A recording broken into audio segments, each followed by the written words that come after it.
So, I want to start the meeting by sort of doing a rewind back a little bit to get to where we are right now.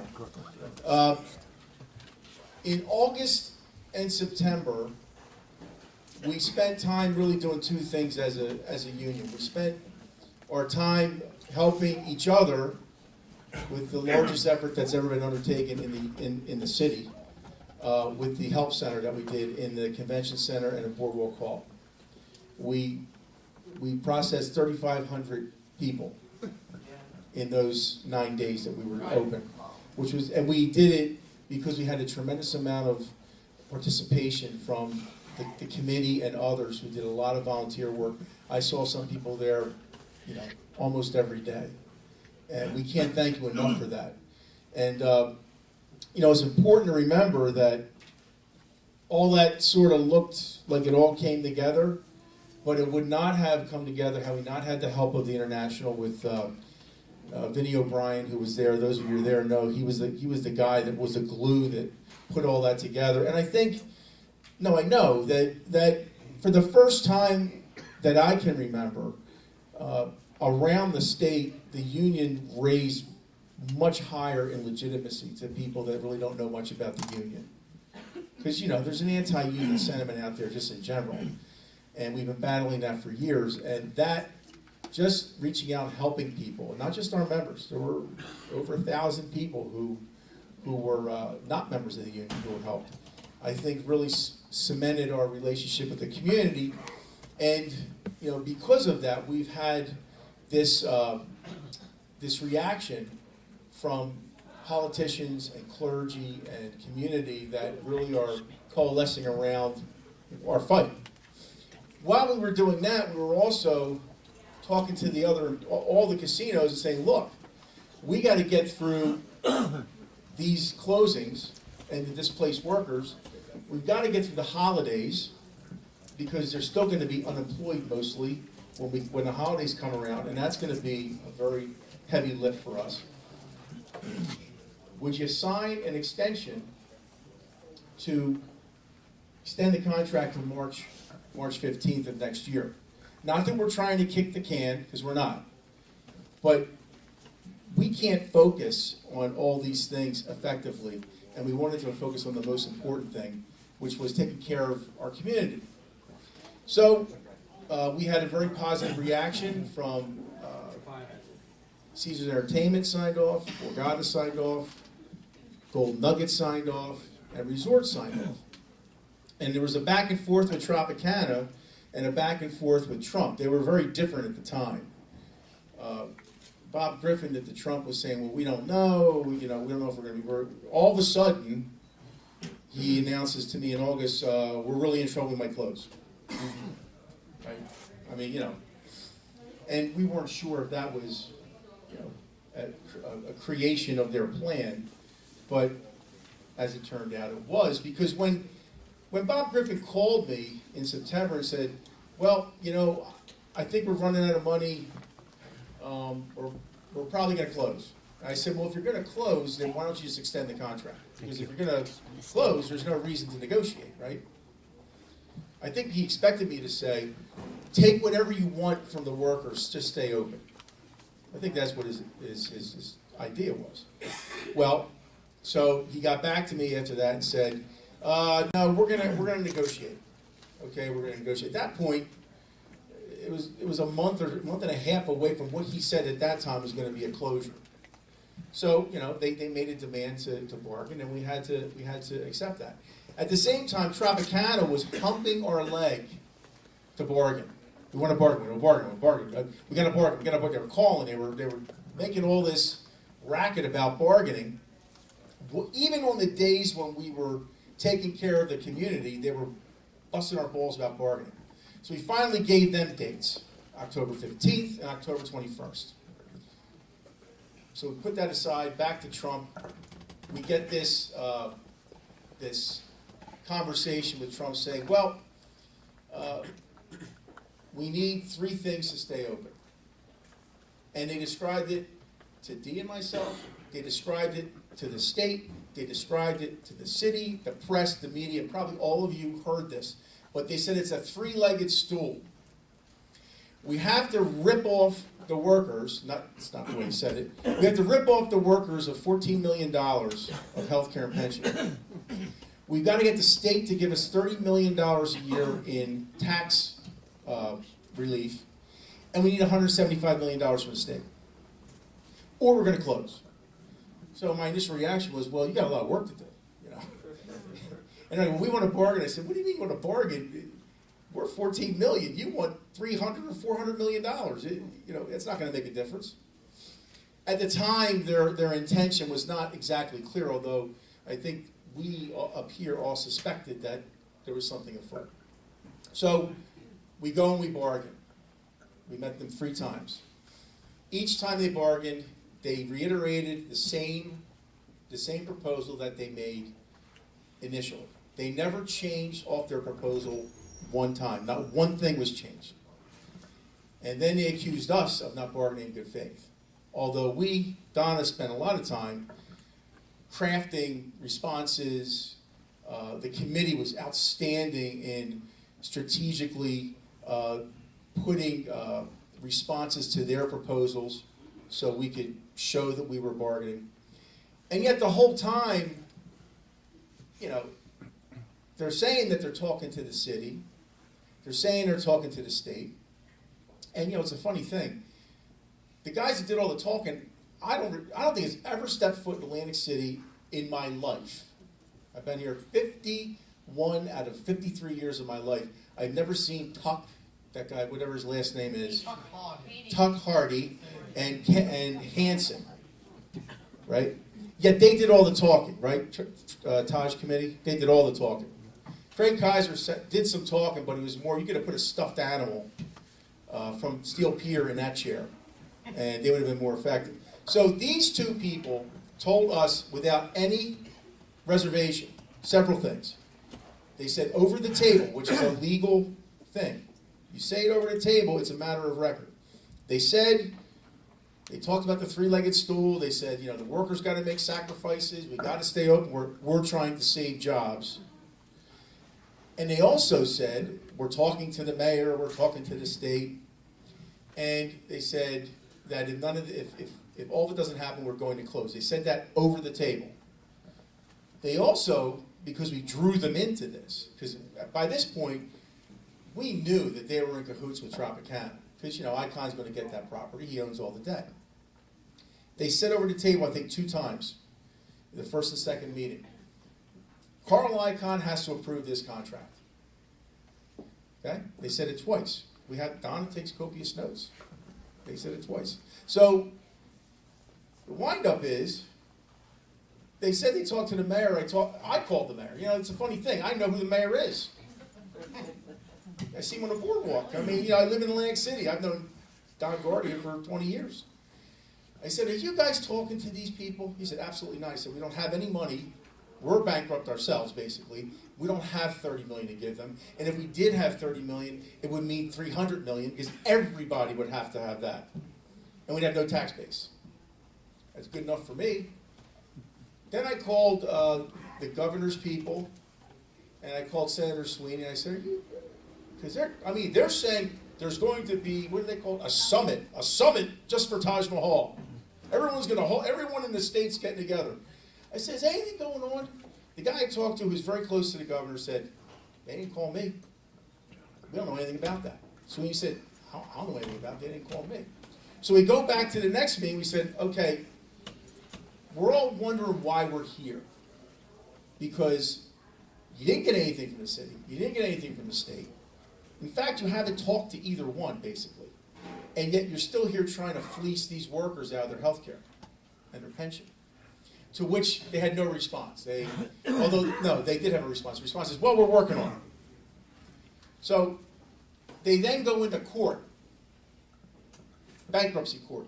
And, you know, I thought I knew a little bit about bankruptcy court, but the reality is I didn't know shit about bankruptcy court. I've been to bankruptcy court. We've had bankruptcies before. We've intervened in bankruptcies. But the one thing that I did not know, because and you probably had the same thought. When you hear federal bankruptcy judge, you think it's like a regular federal judge, right? Like a circuit court or the Court of Appeals, like in Camden and in Trenton and in Newark, where if you are charged with a federal crime down here, you have to go to Camden for your arraignment. You got to go there for your trial. That's not what bankruptcy courts do.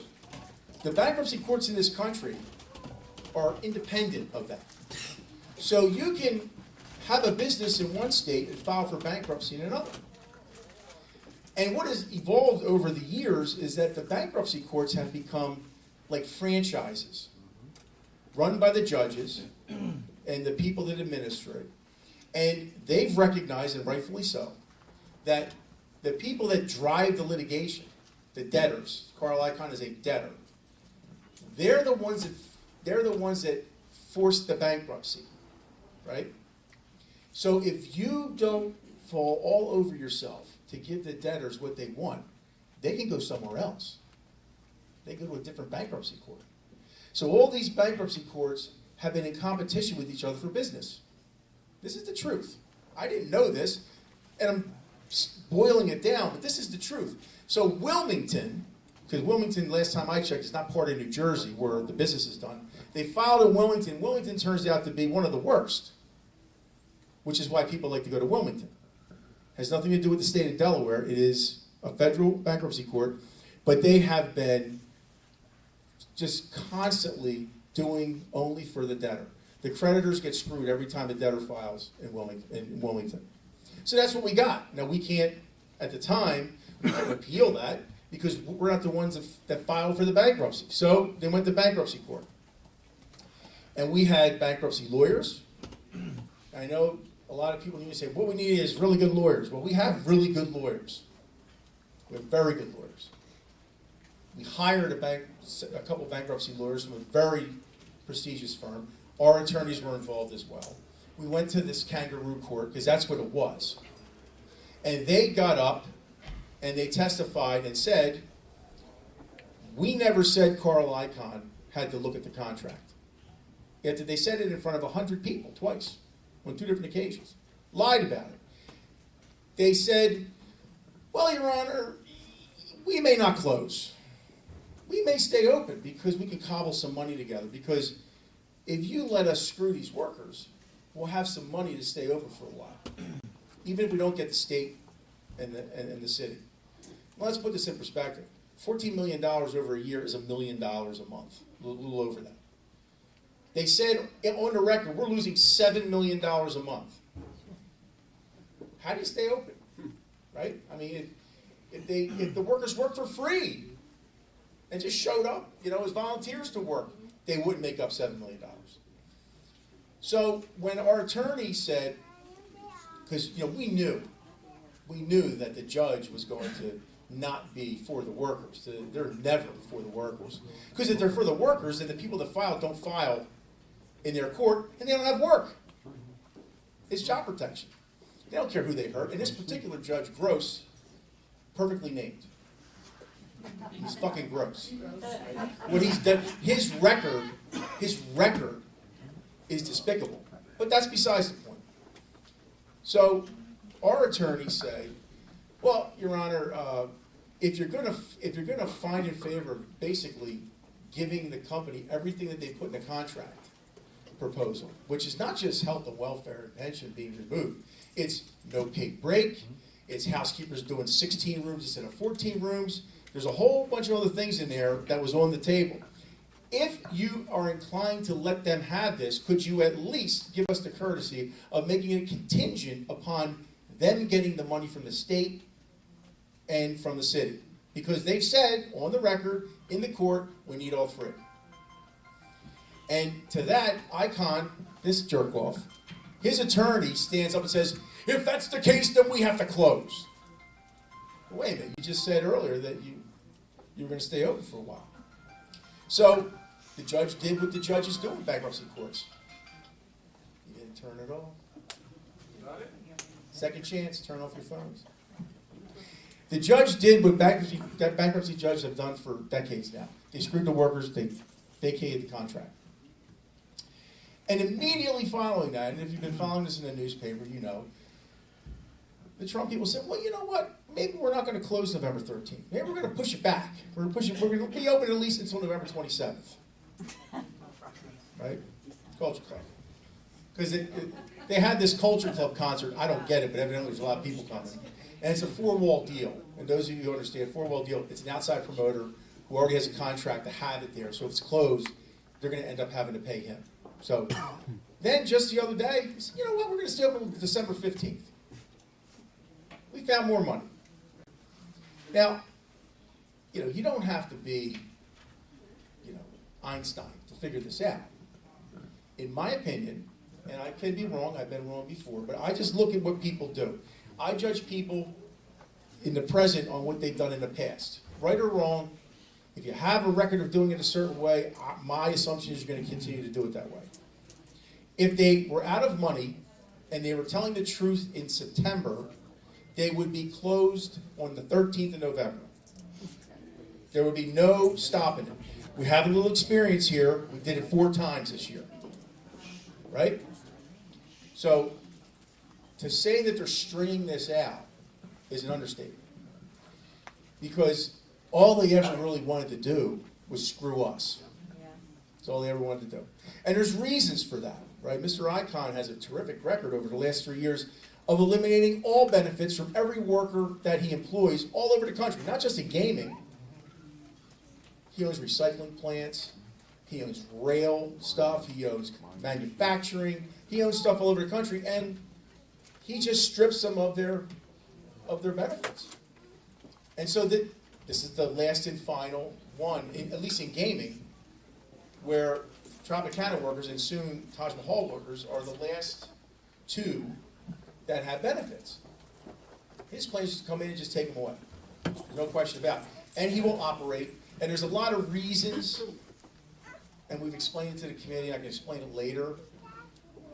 Because of money and tax credits and things, he has many, many reasons to keep the Taj Mahal open up, because if it closes, he loses access to all those tax credits. Now, in the meantime, you know, he says things like, you're a spoiled kid. And he's out in the media. Now, this astounded me at first. I mean, he is out in the media. If I was Carl Icahn, and I had $25 billion, and I was sitting up in a beautiful place up in New York screwing 1,000 people, the last thing I would do would be get involved in it. I'd put someone in between me and that. Even more importantly, and no offense to President Taylor, the name D. Taylor and the name Bob McDevitt and the name Steve Sweeney would never come out of my mouth. So this guy is in this shit beyond any kind of common sense. He's in. These are all things he's just recently said in the room. So here's his plan.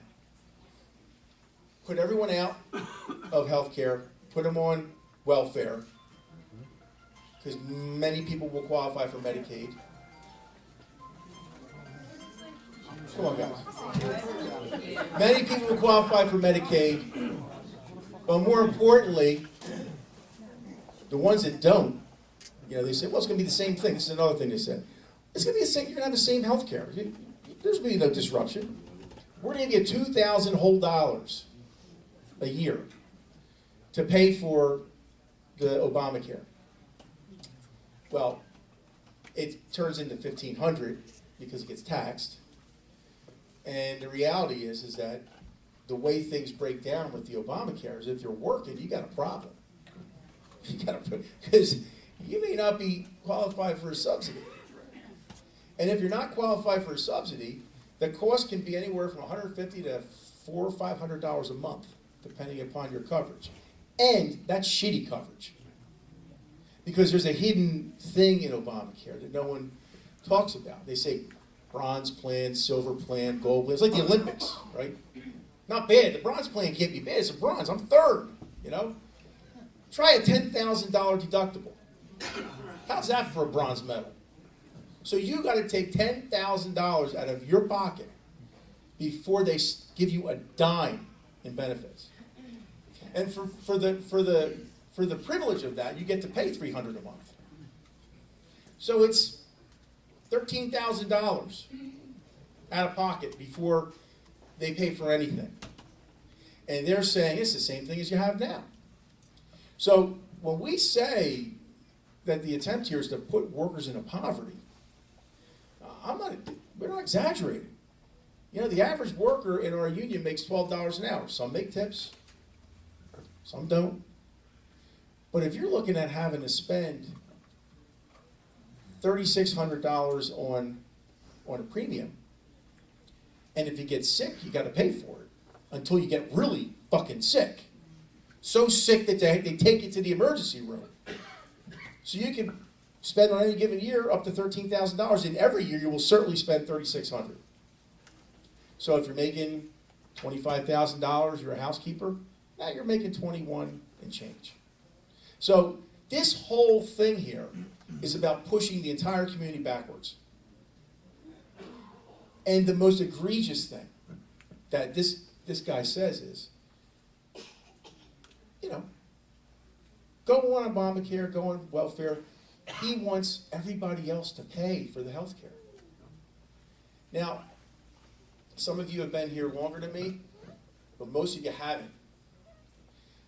I remember in 1976, I was in 8th grade. I remember what the deal was. The deal was not, let's bring gaming in. Give a special license for people to come in and make tons of money. And they're still making tons of money. Now, they're not making what they were, but those numbers, when they closed those 4 properties, I mean, September looked pretty damn good to the ones that were left, including Tropicana. But we're going to give you this privilege. They need to be first-class casinos. And it said, I mean, we used this in 2006 with that other asshole that had Tropicana, Bill Young. First-class operations. I'm not blaming the workers, but Taj Mahal's not a first-class operation right now. You walk into the men's room, I can't talk about the ladies' room, you walk into the men's room, half of the sinks have plastic bags tied on top of them, the public rooms. Toilets shut down. I mean, right off the casino floor. You have to have a first-class casino, and the jobs must be good jobs with benefits. That was the deal. They didn't say, and if you mismanage a property, fuck the workers, and we'll pay for their health care. That's not what the deal was. It has never been. So we're at this moment poised to deal with part 2 of this thing. We're through part 1, the federal judge. And yes, we're appealing it. Yes, we're appealing. Of course we're appealing it. We're appealing it in the NLRB, National Labor Relations Board, because we believe that because there wasn't a contract, there was an expired contract, that the board has authority over that, not some crackpot in Wilmington. We also appealed to federal court, the decision.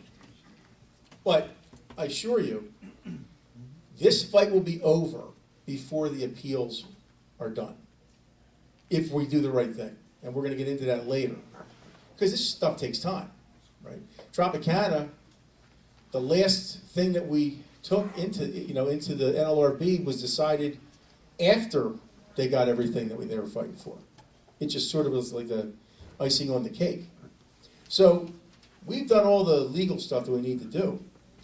But at the end of the day, we've got these other employers looking at this. And, you know, for our own purposes, we're calling them good casinos. So we need to do that.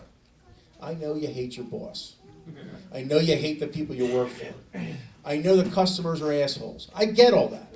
I did it. This is the first year I was president longer than I was a member working in the industry. So 17 years taught me what you guys go through every day.